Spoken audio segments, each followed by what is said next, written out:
So everything which comes into our mind, if we recognize it in the moment that it arises, if we accept it, we can then just let it go. We don't have to hold on to it. We don't have to give it energy. We don't have to be swept away. We are on the riverbank looking at the river flowing. We are not right in the middle of the river being swept along.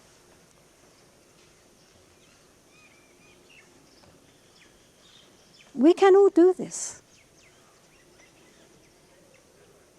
The nature of the mind is naturally knowing. Without that, we would be dead.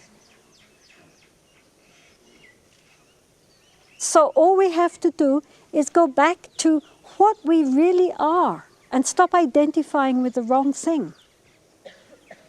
There was a very great Thai forest master called Ajahn Chah. And recently I was reading his biography. And in that, when he was in the forest training under several masters, at some point he came to exactly this. He realized that basically the mind, I wish I had it, I should have brought it with me. He puts it very succinctly. But that the mind basically is that which is known and that which knows. And the whole point is simply to dwell with that which knows. Start identifying with that which knows and stop identifying with the known. That's all. It's so easy. Really, I mean, 98% of your problems are solved, if not 100, just by doing that.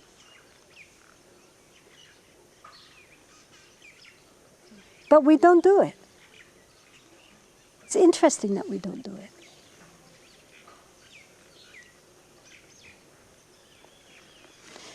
When one is in the presence of a very great Lama with whom there is a deep karmic connection, it can happen that if one's own mind is very open and receptive, completely without expectations, but very open, he can give what is called, in Tibetan it's called ngotro. It means like pointing out, introducing you.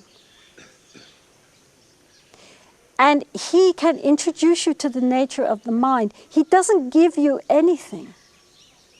You already have it. And it's a very simple experience. It's nothing, it's not, you know, rainbow lights and trumpets. It's very simple, but in that moment, just for a moment, everything falls apart. And there is just that moment of total naked awareness. It's extremely simple. It's so simple that you can miss it very easily because we always expect that somehow it's going to be some really great experience, something really... And normally it's so plain, so bare.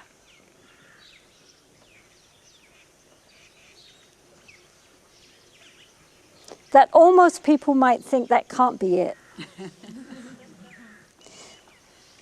One time, one of our yogis up the hill was giving a lung, an oral transmission of one very famous Dzogchen text. Dzogchen is the mind training of the Nyingmapa school.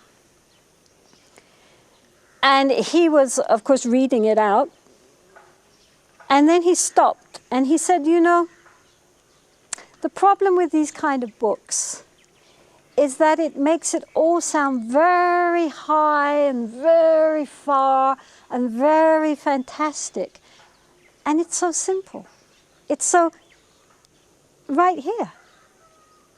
And so you're looking out there in the future for some incredible thing to happen. And all the time, actually, moment to moment, it's already happening. But we don't recognize it.